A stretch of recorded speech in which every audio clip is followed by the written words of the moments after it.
Hey everybody, it's Tripl-L coming in to talk about My Hero Academia chapter 290, very late on a Sunday night. It's been a very busy day, there's a lot of things going on. But yes, I'm finally here. I'm hoping that I'll be able to upload this video, if not Sunday night, Monday morning. Fingers crossed. Anyway, this is a very exciting chapter. I hope you enjoyed the title. I thought it would be kind of funny to copy what Dabi was doing in the chapter for the title. But yeah, anyway, this is a really big one. This is the one where it finally reveals that Dabi is Toya. I was talking about him getting his reveal, like what, chapter 278 or somewhere around that, because of a joke I saw on Reddit, but then we actually get it in 290. I'm pretty happy. Now, for anyone following the saga of what I thought about Dabi, you might know that, him being Toya was not something that I personally was voting for. At best, I was kind of hoping that he would be like an illegitimate child or something like that. But him being Toya is totally fine. Reality is, I even have a video about talking about why Dabi didn't seem like he was going to be Toya very early on. And then after that, indicators that Dabi was something more started popping up, which is very funny. But yeah, in terms of the structure for everything, in terms of the reveal coming here, I think the reveal is fine. I don't think there's anything wrong on paper with it. There are questions that come up now naturally as a consequence of the reality that this is Dabi is Toya. But in terms of the structure to it, I think this was a solid follow through for the setup that we had before, especially when you have the recent stuff of Dabi saying something to Hawks, that whole blacked out screen. I think this was really good. Even looking back at the previous chapters when Dabi was talking about getting ready for prep with Skeptic, I think that was all good. I think I think the author did a good job. Anyway, the video is going to be, we're going to go through the notes that I have here. Thankfully, there's not too many this time around, so hopefully we'll be done here real quick. But I have my general notes, and I don't have them written down, so I'll be ad-libbing for that part. So let's just get into it, because the Dabi reveal is really interesting in a lot of narrative senses. So first point I want to talk about in general is that Dabi really stole the show from Shigaraki, or at least he was trying to. But it's actually really interesting when you look at the chapter and you have All for One there, and he's, having his freak out, and then everything is put on pause when Dabi starts dancing. I thought that was really interesting, and I am really wondering how the author wants to position Dabi in the future going forward. Like, does he want Dabi to seem like he's the mastermind of everything? Because, let's face it, he's the one that's taking over the airwaves right now, right? Like, what is going to be the PR after this? What are the statements going to be? I don't think, well, given, like, everything that's going on, I don't think everyone's just going to say that Dabi is the main guy. It depends on how much, the Public Safety Commission wants to cover things up. But at this point, like, everyone saw, well, people have seen thanks to the helicopter. So, yeah, I don't know. When you have Dabi coming in here and stealing the show the way he has, like, it definitely makes me wonder about public perception for this event. Another question that we should ask in general is, how did Dabi survive? Now that this is coming into play, there's a lot of weird questions here. And in terms of how Dabi survived, I think about it, and I remember I brought this point up, but the author, in terms of a survival mechanism, the author has shown that there was a caretaker for the Todoroki family. And they even went as far as to say at some point that the caretaker that used to cook for them also retired. If we're talking about the easiest way for Dabi to be saved, or for Toya to be saved after his accident, a caretaker takes him or something like that. After seeing the horrors that he was subjected to, he sees that Rei was pretty useless in protecting him. I feel like that would be the safest way here. Now, if anyone else is following the channel, I did a response video once upon a time to Totoquirk, and Totoquirk had an idea that Dabi was part of the same government program that Hawks was in. I'm still shying away from that. Him being part of the government would give a reason as to why Dabi seems to be so set up with resources. But I want to shy away from that. I don't think that Endeavor would give Dabi away to a government agency. Maybe the government agency took him, but I don't think he would give him away. So I just want to point that out. In terms of how he survived, that's going to be the next big thing. I do think most likely, maybe, well, my number one bet would be the caretaker taking him, but it might have been that he just survived somehow. I mean, the other thing that could come out is that Dabi has a benefactor on the level of All for One, and if that comes out, well, that's kind of extreme. But I am very curious as to how Dabi survived life after the accident. I do hope we find out that information relatively soon. Anyway, what else can I really say for general points? I feel like I had so much to say, but now I'm forgetting it. Um, yeah, what I'm ultimately like left wondering is definitely public perception. Like, how is the public going to react to this? Is Endeavor going to be shunned? I mean, maybe. Is Endeavor going to have a tragic arc? I mean, maybe. I feel like the author still wants to do redemption for Endeavor, but if the author wants to kill off Endeavor here, I think that'd be fine. But at the same time, Dabi seems to want to make Endeavor suffer, so that feels like he's going to make Endeavor watch some pretty terrible things, or he's going to make Endeavor fall from grace.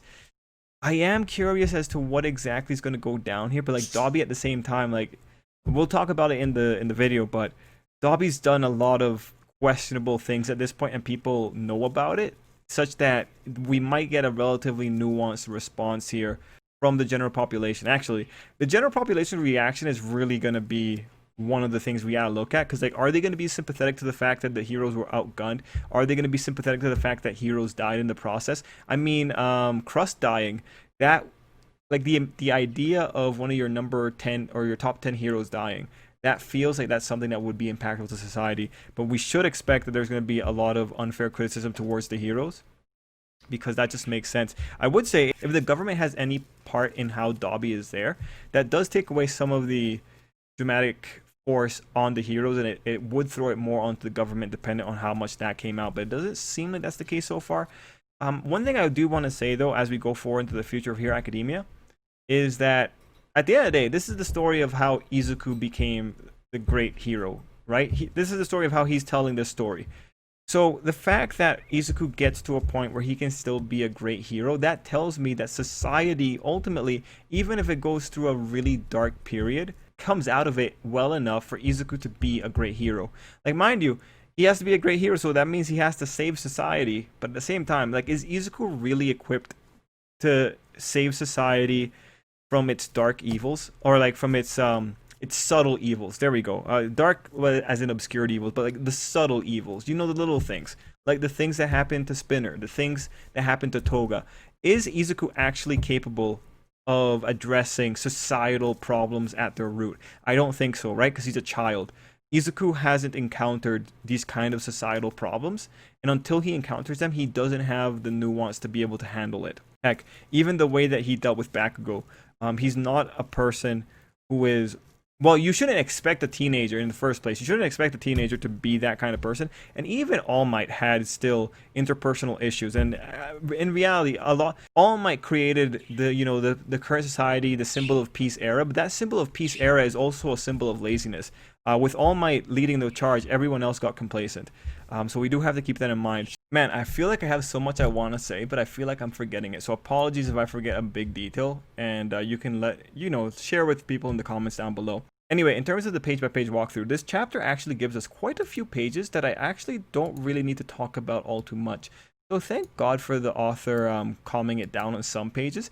But then there was a lot of other pages that required a lot of, well, they require a lot of talking, because Dabi, whenever Dabi's on screen, it's like you have to analyze every single thing that he's saying because it's Dabi. But this time around, honestly, I don't think Dabi was unreasonable. If anything, I think Dabi actually had a pretty good rant in this chapter. I think he was solid. I'm not as annoyed at him as I usually would be, and I'm not really criticizing him this time around. Like, he is very aware of the hypocrisy that's going on here. So page 1 is actually a funny story. It was really good when I'm seeing it actually translated, because when I was looking at it in spoilers, I had no good opinions about it, because I thought it is really ridiculous for a mental health hospital to be making a mother watch the thing about her son. Like, that would have been interesting if that actually was the case, but thankfully the official translation came out, and no, it was actually more them trying to prevent her. So thank God that at least the hospital is a legit, at least they legitimately care about someone's mental health. Anyway, we got page 2, and I think that was a really good shot of Dabi and good setup. One thing I will say is that it's important. I do appreciate that the person on the TV figured out that their signal was being jammed. This is really good. Ideally, someone on the hero's side will be like, okay, these people have the capacity to take over our airwaves. I really wish Labrava was here to counter this, because that's what Labrava would have been great for, countering Skeptic. But whatever. Regardless, Cool to see this. Cool to know that they are aware that their signal was being jammed. And it was, of course, cool to see Dabi in that pose.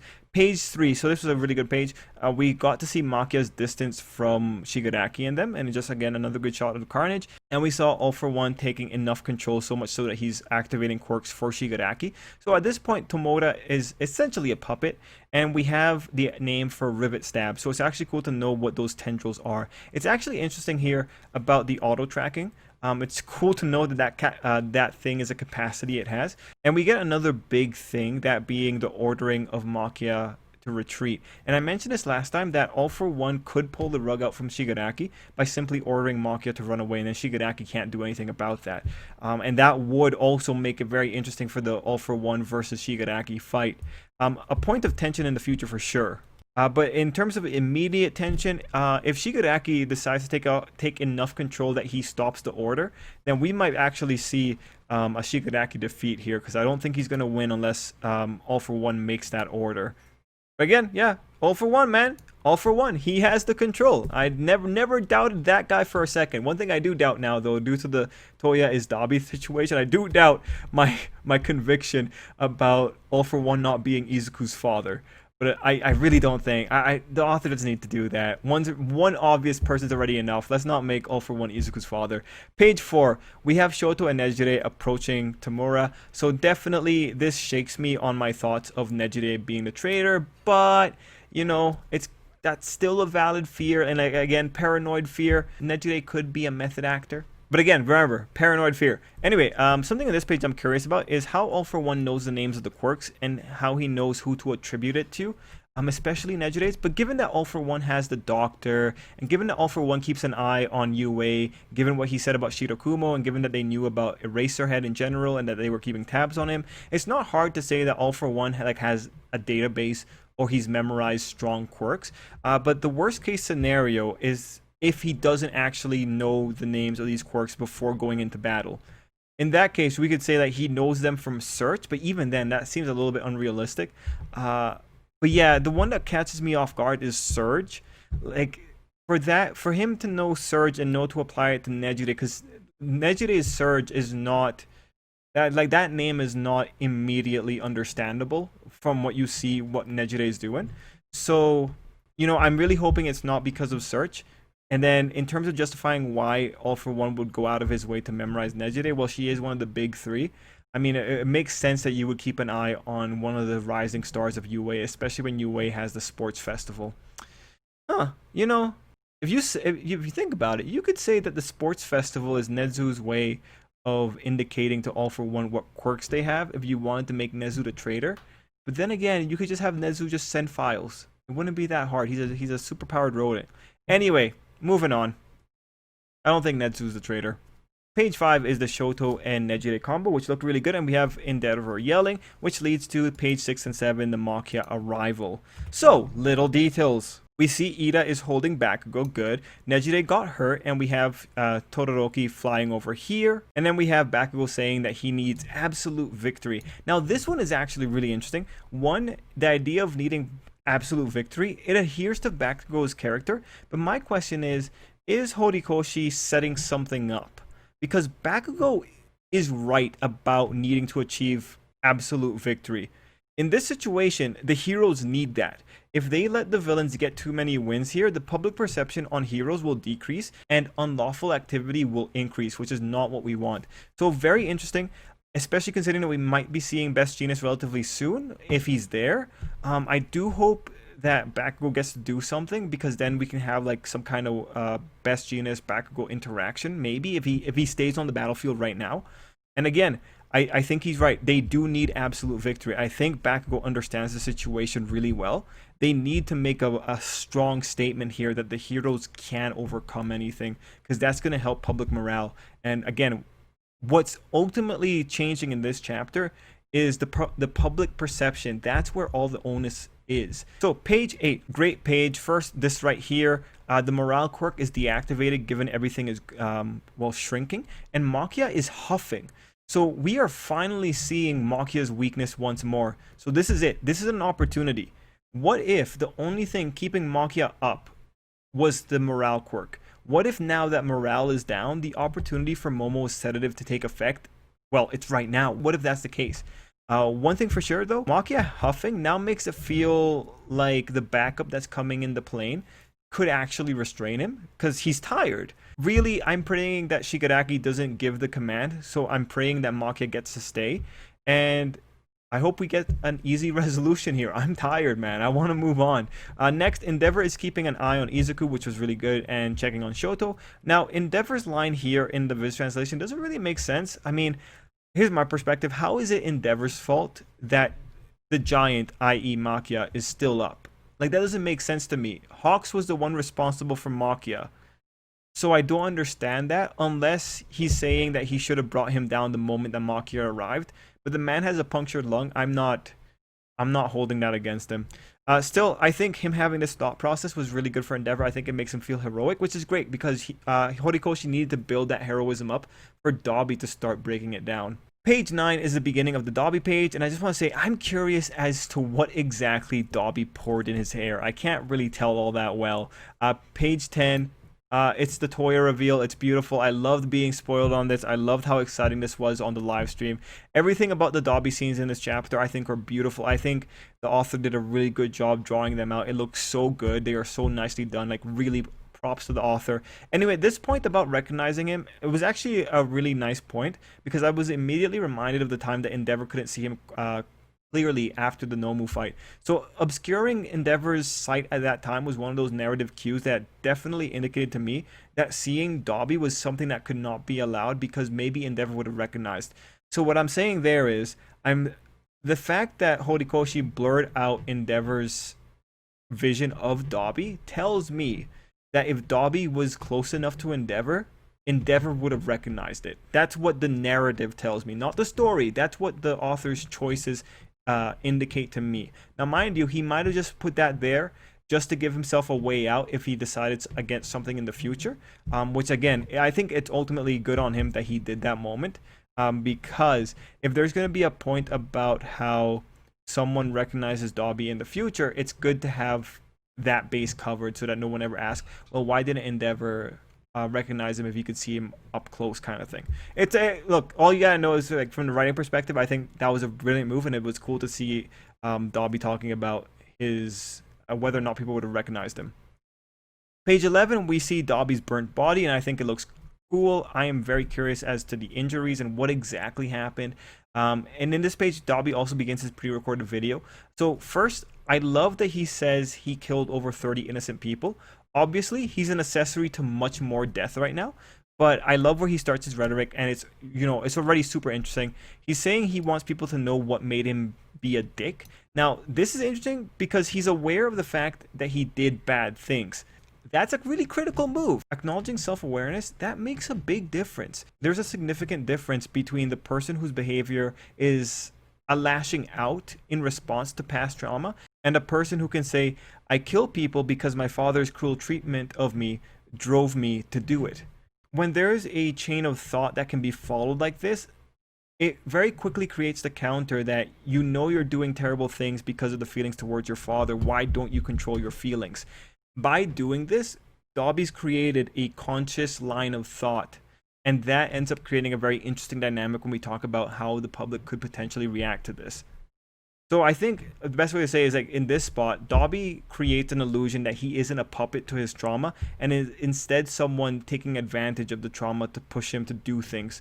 And ultimately, it's the kind of thing, like, this makes the kind of difference that if Dabi was on trial, it'd be very hard for him to take the insanity plea. Like, mind you, I do think Dabi's insane, but he's too rational. He's too cognizant. That's the problem. He's too cognizant of what he's doing. I don't think he would get the insanity plea. I think people would tell him, hey, you had a choice. You know you had a choice. You could have been better, but you chose not to be. You chose to give into the anger. You chose to give into the trauma, which, yes, definitely bad. But at the end of the day, what Dabi's statement here is saying is that people can attribute responsibility to Dabi because he's aware of his actions, even though, again, he is, I think he has a different moral structure. And just going back to the idea of Dabi being in trial, Dabi is so cognizant that someone could legitimately make the argument that Dabi went out of his way to kill people specifically so that he could bring Endeavor down. I don't think that would be very hard for the lawyers to do because of how methodical Dabi was in this whole situation. Again, his competency is too high in this whole situation. So page 12 to 13, this was a great page. Finally, Horikoshi is showing us that carnage, showing us that there is people squished, showing us that in fact, yes, Makia killed people. This is so great to get it because you always get deniers who say, no, this is not the case. No one's died because we haven't seen it. Some people are like that. If you don't see it on the page, they become very, very difficult to talk to. So great that we're seeing this. I want to say that Spinner, Toga, Mr. Compressed, Dabi, this is them. They are part of this. No one's going to excuse them from this. They are responsible for this because they are enablers. They are accessories to murder. They rode on the man that was squishing them. They are part of this. No one here is an unwilling participant. They are all guilty. None of these people should get away without life in prison. Like, heck, if at the end of the story they're all getting death penalty, I wouldn't feel bad. Spinner, yeah, you endured some pretty terrible stuff in the countryside. You endured social prejudice. I feel bad for you, but you've murdered dozens, if not hundreds of people. You're part of that. You enable this. You're a terrorist. You're getting death penalty. I feel bad for you, but this is who you are. So I like that this is drawn out there. They're all responsible for this. For any one of them that has a clear conscience of it, they should be in jail just by the nature of being a sociopath. So these people hate the society that turned their backs on them and let subtle evils happen to them. But now we're in a situation where this society could very well come to hate them right back with even more fervor. When I see that little girl crying, I think back to what I said about the villains potentially creating a whole generation of people that hate them. And this right here, man, this is it. If this goes the bad way, this could lead the general population to being even worse to people who are likely to be villains. Because let's think about it. If the heroes come out of this with enough of a decisive victory, the general population that just experienced the destruction is going to become much more conservative, and they're going to demand even more protection because they don't want to go back to this whole nightmare. Because at that point, the population will have just realized how fragile the peace was. If the villains have a victory, though, there's a good chance that while they might keep society down, they might have to deal with many future Batmans, especially when you see the little girl crying. Now, mind you, we should expect pretty bad backlash on the heroes, but if the people know of the body count on the hero side, I feel like a good chunk of them will know how tough the situation was and be sympathetic to the heroes. I think the villains are definitely, they've created a really nasty situation that if the heroes come out of this, the villains are going to need someone to speak on their behalf, because the mob of people who are going to be angry for this are not just going to be willing to hear excuses like, I was being suppressed, my true self was being suppressed my entire life, or my dad was really abusive to me. They're not going to take it. They're not going to take that easily, because at the end they're going to say, well, okay, yeah, he did that to you, but you didn't have to kill our families, right? It'd be very simple. People are going to get very emotional. I'm very interested in seeing how Horikoshi is going to depict societal reaction here. And again, I'd feel really bad if every outcast in society is suddenly treated like they are a villain just if they give the signs of it. That's a very terrifying side to live in, but it might happen dependent on how much of a precautionary tale people take away from this situation. And again, when you think about that, right now Izuku and Ochako are on track to go towards saving villains. And if you have to save villains from society, heck, that'd be a very interesting plot line to eventually have to talk about. Anyway, more stuff. Keep in mind, these bubbles are what the general public is hearing, because this is like what's representative of what Dabi is saying on TV. And then in terms of what Endeavor and Shoto are hearing, I think this is like cool. I love that Dabi was saying that Endeavor is the only one that has to be pure and selfless. I love that Dabi is aware of the hypocrisy and is saying it out loud. Also, Dabi calls his flames Endeavor's flames. So that's good because he wants to make it clear that his actions are his father's fault. He wants the public to conflate him and Dabi. So good on him from the rhetoric. I think he's doing a really good job in manipulating the audience. Also, interesting contrast with Shoto, who is trying to make his flames his own thing and not his father's. Page 14, this was another important page. Dabi is very joyous and he's going on a spiel. First, good to know that he remembers going to Natsu to cry. Like, that legitimately sucks. Next, Dabi thought about killing Shoto in order to hurt Endeavor. So this was one of the most concerning things. Dabi thought to kill Shoto instead of just turning Shoto against Endeavor. That's really critical. That puts the rest of the siblings in danger, because if Dabi's willing to do this to Shoto in order to hurt Endeavor, if he's willing to fathom that, that's definitely not good for Dabi's overall perception, because I don't want him lashing out on everyone else. But lashing out on everyone else seems to be what Dabi's okay with. Honestly, the fact that Dabi's laughing when everyone's being killed and squished by Gigantomachia, already, that's enough to put him away. But to know that he would cross the line on Shoto, when he should know that Shoto was also a victim of Endeavor, the fact that he doesn't have sympathy for a fellow victim and instead sees that victim as a tool, that's the ridiculous thing. Ultimately, I'm very concerned with the kids living away from Endeavor. I do think the author wants Dabi to greet his siblings at some point, and I think it's going to be relatively traumatic. Now, there are still some questions when Dabi's talking about what he felt, because at the end of the day, Shoto coming out, what he calls a puppet, Shoto coming out is ultimately what saved Dabi. I'm actually very curious as to, because the timeline was that Dabi had his accident. I guess I should say Toya. Toya had his accident shortly after Shoto's mom went to the hospital. What provoked that accident? Because if Toya wasn't being focused on anymore, I'm very curious as to what Toya's perspective was on that, because I still remember Toya playing with that ball with his siblings. What exactly happened? I wonder if Toya wanted his father's affection. Actually, no, I remember having to stop before. I think Toya did want Endeavor's attention and affection. Because if you position Toya as being a jealous child who wants to live up to Endeavor's expectations, him burning himself after going too far makes sense, especially if he can't figure out why he existed. If we put Toya as having a bit of jealousy going on, or a need to fulfill Endeavor's expectations, him seeing Shoto as an obstacle makes sense. Yeah, I'm very curious. I'm very curious what exactly provoked the accident itself. I do think it was an issue of when he was tossed aside, he just lashed out. I think that might be what ultimately led into it. And then Endeavor's negligence in not meeting Toya's needs, I think that negligence is how Natsu can say it's Endeavor's fault that Dabi or that Toya died. I'm very interested. I'm very interested in seeing what's going on, because the timeline here is very interesting, because the accident ultimately happens after Shoto has his training going on. Anyway, page 15. This is a big thing. Dabi led Star Servant, that hobo guy, and Ending to Endeavor. That was very interesting. Here's what Ending had to say. When I was finally released, what do you think was the first thing I did? Before even eating a meal, I did some research on you. So this is really interesting. There's a lot of emphasis on Ending saying, I did the research. But then you have Dabi saying he led Ending to Endeavor.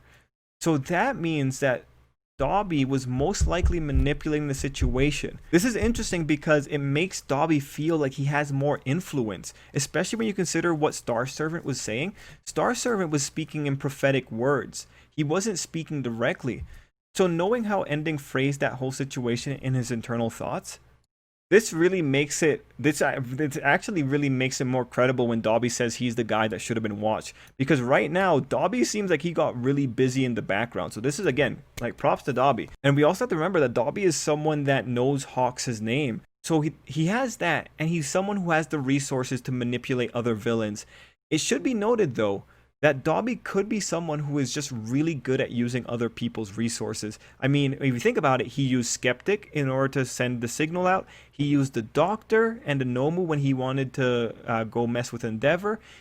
He wanted to use Twice to make his goals easier.